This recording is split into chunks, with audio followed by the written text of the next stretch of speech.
ಮೊಟ್ಟ ಮೊದಲದಾಗಿ ಒಂದು ಜವಾಬ್ದಾರಿಯುತ ಸ್ಥಾನದಾಗಿರ್ತಕ್ಕಂಥ ಒಬ್ಬ ಸಚಿವರು ಈ ರೀತಿ ಹೇಳಿದೊಂದು ನಮ್ಮ ವಿಜಯನಗರ ಜಿಲ್ಲೆಗೆ ಒಂದು ಅವಮಾನ. ಏಕಂತಂದ್ರೆ ಎಷ್ಟೋ ಜನ ಸ್ವತಂತ್ರ ಹೋರಾಟಗಾರರು ಬಲಿದಾನ ಮಾಡಿ ನಾವಿರೋದು ಈಗ 80ನೇ ವರ್ಷ ಅಂತ ಹೇಳ್ತಿದೀವಿ. ನಮ್ಮ ರಾಷ್ಟ್ರ ಹಂಗ್ ಬೆಳಿಬೇಕು ಹಿಂಗ್ ಬೆಳಿಬೇಕು ಅಂತ ಹೇಳ್ತಕ್ಕಂಥ ತಾವೇನೆ ರಾಷ್ಟ್ರಧ್ವಜ ಮಾಡ್ಲಿಕ್ಕೆ ಬರಲ್ಲ ಅಂತ ಹೇಳ್ತಕ್ಕಂಥದ್ದೊಂದು ದೊಡ್ಡ ಅವಮಾನ ಆಯ್ತು. ಆದ್ದರಿಂದ ಈ ಸ್ಥಾನಕ್ಕೆ ಅವರು ಅರ್ಹರಲ್ಲ. ಆದ್ರಿಂದ ಈ ಮುಖ್ಯಮಂತ್ರಿಗಳು ಕೂಡ ಇದನ್ನ ಸಮಜಾಯಿಸಿ ಕೊಡ್ಬೇಕಾಯ್ತು. ಏನಂತ ನಾವು ಇಲ್ರಿ ಮತ್ತೆ ಧ್ವಜಾರೋಹಣ ಮಾಡ್ರಿ ನಂತರ ನೋಡೋಣ ಎಂಬ ಒಂದು ಸಮಜಾಯಿಸಿ ಕೂಡ ಮುಖ್ಯಮಂತ್ರಿಗಳು ಕೊಡ್ಬೋದಾಗಿತ್ತು. ಆದ್ರೆ ಮುಖ್ಯಮಂತ್ರಿಗಳು ಕೂಡ ಇದನ್ನ ಯಾವುದೇ ರೀತಿಯಿಂದ ಇಮಿಡಿಯೇಟ್ಲಿ ಚೇಂಜ್ ಮಾಡಿರೋದು ನಮ್ಮ ವಿಜಯನಗರ ಜಿಲ್ಲೆಗೆ, ಜನತೆಗೆ, ನಾಗರಿಕರಿಗೆ ಕೂಡ ಇದೊಂದು ದೊಡ್ಡ ಅವಮಾನ ಅಂತ ಹೇಳ್ತಾ ಇದ್ದೀನಿ. ಸ್ವಾತಂತ್ರ್ಯೋತ್ಸವ ದಿನ ಆಚರಣೆ ಮಾಡೋದು ನಮ್ಮ ಸ್ವಾಭಿಮಾನದ ಸಂಕೇತ. ವ್ಯಕ್ತಿಗಳ ನಡುವೆ ಭಿನ್ನಾಭಿಪ್ರಾಯ ಇದ್ರು ಓಕೆ, ಬಟ್ ಇದನ್ನ ನಿರಾಕರಣೆ ಮಾಡೋದು ನಿಜಕ್ಕೂ ಇದು ಒಂಥರ ಖೇದಕರ ಸಂಗತಿ ಅಂತ ಹೇಳ್ಬೋದು. ರಾಜಕೀಯ ವಲಯದಲ್ಲಿ ಇದು ಸರ್ವಸಾಮಾನ್ಯ ಇದ್ರು ಇದನ್ನ ಅಕ್ಸೆಪ್ಟ್ ಮಾಡಿ ಅವ್ರು ಮಾಡಬೇಕಾಗಿತ್ತು. ಅವ್ರು ನಿರಾಕರಣೆ ಮಾಡಿದ್ದು ಬಹುಶಃ ನಮ್ಮ ಈ ಭಾಗದ ಜನರು ಯಾರಿಗೂ ಸಮಾಧಾನ ಆಗಿಲ್ಲ ಅಂತ ಹೇಳಲು ಇಷ್ಟ. ವಿಜಯನಗರ ಜಿಲ್ಲೆಯ ಒಬ್ಬ ಸಾಮಾನ್ಯ ಪ್ರಜೆಯಾಗಿ ಜಮೀರ್ ಅಹ್ಮದ್ ಅವ್ರಿಗೆ ಏನ್ ಹೇಳಕ್ಕೆ ಅವರು ಮುಂದಿನ ದಿವಸಗಳಲ್ಲಿ ಅವ್ರು ಬರೋದೇ ಆದರೆ ಎಲ್ಲರೂ ಸೇರ್ಬಿಟ್ಟು ನಾವೆಲ್ಲ ಖಂಡಿಸ್ತೀವಿ. ಯಾಕಂದ್ರೆ ಈ ಭಾಗದ ನಾವು ಈ ಸ್ವಾತಂತ್ರ್ಯ ದಿನ ಇದಕ್ಕಾಗಿ ಕಾಯ್ತಾ ಇರೋಂಥ ಒಂದು ದಿವಸದಲ್ಲಿ ಅವ್ರು ನಿರಾಕರಣೆ ಮಾಡಿದ್ದು ಯಾರ ಮನಸ್ಸಿಗೂ ಸಮಾಧಾನ ಇಲ್ಲ. ಇವ್ರ ವೈಯಕ್ತಿಕ ಕೆಲಸಕ್ಕೆ ಧ್ವಜಾರೋಹಣಕ್ಕಿಂತ ಅವ್ರ ವೈಯಕ್ತಿಕ ಕೆಲಸನ ಅವ್ರಿಗೆ ಜಾಸ್ತಿ. ಹೌದು, ಅದು ನಾವು ಕೇಳಲ್ಪಟ್ವಿ. ಅದೇನು ಅವ್ರ ವೈಯಕ್ತಿಕ ಕಾರಣದಿಂದ ಬರ್ಲಿಕ್ಕೆ ಆಗಿಲ್ಲ ಅಂದಾಗ ದೇಶ ಆಕ್ಚುಲಿ ಇದು ಪ್ರಾಥಮಿಕ ಕರ್ತವ್ಯ ಧ್ವಜಾರೋಹಣ. ಇದಕ್ಕೆ ನಾವು ಬರೋದಲ್ಲ ವೈಯಕ್ತಿಕ ಕೆಲಸ ಅಂದಮೇಲೆ ನಾವಿಲ್ಲಿ ಅವ್ರನ್ನ ಬೇರೆ ಒಂದು ಆಯಾಮದಲ್ಲಿ ನೋಡ್ಬೇಕಾಗುತ್ತೆ. ಹೀಗಾಗಿ ಅದನ್ನ ಧ್ವಜಾರೋಹಣ ಸ್ವಾತಂತ್ರ್ಯ ದಿನಾಚರಣೆ ಅಂತ ಬಂದಂತ ಸಂದರ್ಭದಲ್ಲಿ ನಮ್ಮ ಸ್ಕೂಲ್ ಮಕ್ಕಳಿಂದ ಹಿಡಿದು ಪ್ರತಿಯೊಬ್ಬರು ಭಾಗವಹಿಸ್ತಾರೆ. ಇಂಥ ಮಿನಿಸ್ಟರ್ ಆದರೂ ಭಾಗವಹಿಸಲ್ಲ ಅಂದ್ರೆ ಏನ್ ಹೇಳ್ಬೇಕು? ಇದೇ ದಿವಸ ಬೆಳಿಗ್ಗೆ ನಾನು ಒಂದು ಅಂಧ ಮಕ್ಕಳ ಶಾಲೆಗೆ ಹೋಗಿದ್ದೆ. 6 ಗಂಟೆಗೆ ಎದ್ದು ಆ ಮಕ್ಕಳು ಎಷ್ಟು ಸ್ವಚ್ಛವಾಗಿ ರೆಡಿಯಾಗಿ, ಆ ಮಕ್ಕಳ ಪ್ರಪಂಚನೇ ಸಂಪರ್ಕ ಇಲ್ಲ ಅಂಥವ್ರು ಅಷ್ಟು ಭಕ್ತಿಯಿಂದ ಒಂದು ಈ ಕಾರ್ಯಕ್ರಮದಲ್ಲಿ ಉತ್ಸಾಹಿಗಳಾಗಿ ಭಾಗಿಯಾದಾಗ ಇವ್ರು ರಾಜಕೀಯ ನಾಯಕರಾಗಿ ಇವ್ರು ಬರದಿದ್ದು ತುಂಬಾ ಖೇದಕರ ಸಂಗತಿ ಅಂತ ಹೇಳ್ಬೋದು. ಈ ಘಟನೆಯನ್ನು ಯಾವ ರೀತಿಯಾಗಿ ಖಂಡಿಸ್ತೀವಿ? ನಾವು ನಿಜಕ್ಕೂ ಖಂಡಿಸ್ತೇವೆ. ಮುಂದಿನ ದಿವಸಗಳಲ್ಲಿ ನಮ್ಮ ಸ್ನೇಹಿತರ ವಲಯದಿಂದ ನಾವು ಹೊಸಪೇಟೆಗೆ ಅವ್ರು ಬಂದಿದ್ದೇ ಆದಾಗ ನಾವು ಖಂಡಿತವಾಗಿ ಎಲ್ಲರೂ ಸೇರಿ ಖಂಡಿಸ್ತೀವಿ. 80 ವರ್ಷದ ಧ್ವಜಾರೋಹಣಕ್ಕೆ ಬರ್ಬೇಕಾಗಿತ್ತು. ಇದು ಇಂಪಾರ್ಟೆಂಟ್. ಇದು ದೇಶದ ರಕ್ಷಣೆ, ಈ ದೇಶದ ಸ್ವತಂತ್ರ ದಿನದ ಒಂದು ಸಂರಕ್ಷಣೆ. ನಾವೆಲ್ಲರೂ ಈ ಸ್ವತಂತ್ರ ಸಿಕ್ಕಿರ್ತಕ್ಕಂಥ ದಿನವನ್ನ ಸಂಪೂರ್ಣವಾಗಿ ಆಚರಿಸಿ ಎಲ್ಲರೂ ಸರ್ವ ಜಾತಿಗಳು ಬಂದು ಕುಂತ್ಕೊಂಡು ಹೋಗೋಂಥ ಕೆಲಸ.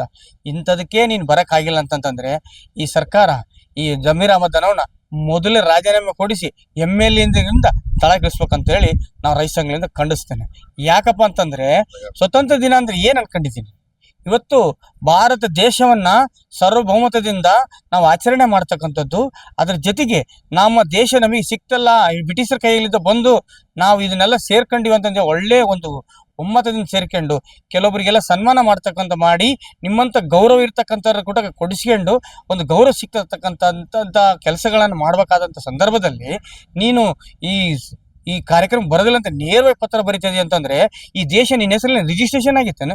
ನಾಳೆ ಮುಂದಿನ ಸಂವಿಧಾನ ಬರ್ಕೊಟ್ಟು ನಾನು ಈ ಮತ್ತೆ MLA ಮಾಡ್ತೀನಿ MP ಮಾಡ್ತೀನಿ ಅಂತೇಳಿ ಸೋನಿಯಾ ಗಾಂಧಿ ಸರ್ಕಾರ ಏನು ನಿನ್ನ ಕೈಯಾಗ ಏನೋ ಸಕಲ ಕಾಂಗ್ರೆಸ್ ಸಂವಿಧಾನ ಆಡಳಿತ ಮಂಡಳಿ ನಿನ್ನ ಹೆಸರು ರಿಜಿಸ್ಟ್ರೇಷನ್ ಆಗೈತಾ?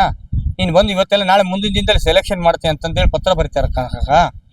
ಏನ್ರಿ ಜಮೀರ್ ಅಹ್ಮದ್ ಅವ್ರೆ, ನೀವು ಎಷ್ಟು ಸುಳ್ಳು ಹೇಳ್ತಿದ್ವಿ ಅಂತಂದ್ರೆ ನಮಗೆಲ್ಲ ಇಲ್ಲೆಲ್ಲ ನೋಡಿಬಿಟ್ಟಿವಿ. ನಿನಗೆ ಶುಗರ್ ಫ್ಯಾಕ್ಟ್ರಿ ಮಾಡ್ಕೊಡ್ತೀನಿ, 3 ತಿಂಗಳ ಮಾಡ್ಕೊಡ್ತೀನಿ, 2 ತಿಂಗಳ ಮಾಡ್ಕೊಡ್ತೀನಿ, ದೊಡ್ಡದು ಆಶ್ವಾಸನೆ ಕೊಟ್ಟು ಹಂಪಿ ಉತ್ಸವ ಮಾಡೋಗ್ಬಿಟ್ಟು ನೀನು ಮಾತು ಕೇಳ್ಕೊಂಡು ನಾವು ಮಾಡ್ತೀನಿ ಅಂತಂದು ಭರವಸೆ ಇಟ್ಕೊಂಡು ಕುಂತ್ಕೊಂಡಿ. ಆದ್ರೆ ಹಂಪಿ ಉತ್ಸವ ಏನು ಕೊಟ್ಟು ಗೊತ್ತಾ, ನೀನು DC ಆಫೀಸ್ ಮಾಡ್ಬೇಕು, ಇನ್ನೊಂದು ಮೆಡಿಕಲ್ ಆಫೀಸ್ ಮಾಡ್ಬೇಕು, ಅದ್ರ ಜೊತೆ 3,300 ಕೋಟಿ ಬೇಕಂತಂದೇಳಿ ಸಿದ್ದರಾಮಯ್ಯ ನೇರವಾಗಿ ಅಲ್ಲಿ ಸ್ಟೇಜ್ನಲ್ಲಿ ಮನವಿ ಪತ್ರ ಕೊಟ್ಟು.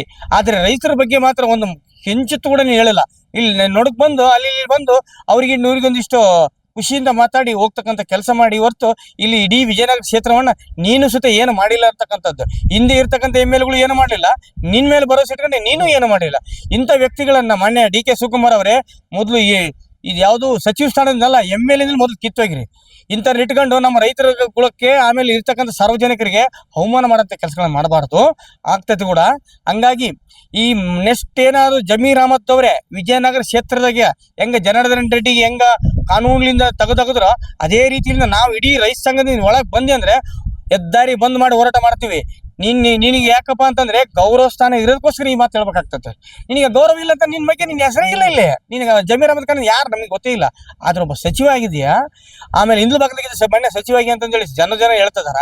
ಅಂತ ಸಂದರ್ಭದಲ್ಲಿ ನೀನು ಒಟ್ಟು ಇಲ್ಲಿ ರಾಷ್ಟ್ರ ಧ್ವಜಕ್ಕೆ ಗೌರವ ಕೊಟ್ಟಿಲ್ಲ, ಭುವನೇಶ್ವರಿಗೆ ಗೌರವ ಕೊಟ್ಟಿಲ್ಲ.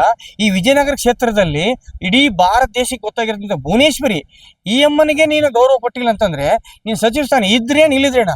ಅದ್ರ ಜೊತೆಗೆ ಇಲ್ಲಿ 68,000 ಜನ ಮುಸ್ಲಿಮ್ಸ್ ಇರಿದ್ರ, ಅವರು ಸಹಿತ ನಿರೀಕ್ಷೆ ಮಾಡಿದ್ರು ನಮ್ಮ ಅವರು ಜಮೀರ್ ಅಹಮದ್ ಅವ್ರು ಬರ್ತಾರೆ, ನಮ್ಗೆ ಯಾವ್ದೋ ಸನ್ಮಾನ ಗಿನ್ಮಾನ ಇರ್ತಕ್ಕಂಥ ಸಾಧನೆ ಮಾಡೋಂತಾರೆ ಸಿಗ್ತೈತೆ ಅಂದ್ರೆ ನೀನೇ ಬಂದಿಲ್ಲ. ಅವ್ರಿಗೆ ಎಷ್ಟು ಅವಮಾನ ಮಾಡಿ ಅಂತ ಅನ್ನೋದಕ್ಕೆ ಸ್ವಲ್ಪ ಪ್ರಜ್ಞೆ ಇರ್ಬೇಕಂತ ಕೆಲಸಗಳನ್ನ ತಾವು ನೀನು ಮಾಡ್ಬೇಕಾಗ್ತದೆ. ಆಮೇಲೆ ಮೊನ್ನೆ ಡಿ ಕೆ ಶಿವಕುಮಾರ್ ಇಂಥವ್ರಿಗೆ ನೀವು ಸಪೋರ್ಟ್ ಕೊಟ್ರೆ ಮುಂದಿನ ದಿನದಲ್ಲಿ ನಮ್ಮ ರೈತರೇ ನಿಂತ್ಕೊಂಡು ಕಾಂಗ್ರೆಸ್ ಸರ್ಕಾರವನ್ನ ತಿರಸ್ಕರಿಸ್ತಕ್ಕಂಥ ಕೆಲಸಗಳನ್ನ ಮಾಡ್ಬೇಕಾಗತ್ತೆ ಅಂತೇಳಿ ಈ ಮೂಲಕ ಕರ್ನಾಟಕ ರಾಜ್ಯ ರೈತ ಸಂಘದ ಹೊಸಪೇಟೆ ತಾಲೂಕು ಅಧ್ಯಕ್ಷ ನಾನು ಗಂಟೆ ಸೋಮಶೇಖರ ತಿಳಿಸಕ್ಕಾಗ್ತದೆ ಅಂತೇಳಿ ಈ ಸಂದರ್ಭ ತಿಳಿಸ್ತಾ ಇದ್ದೀನಿ.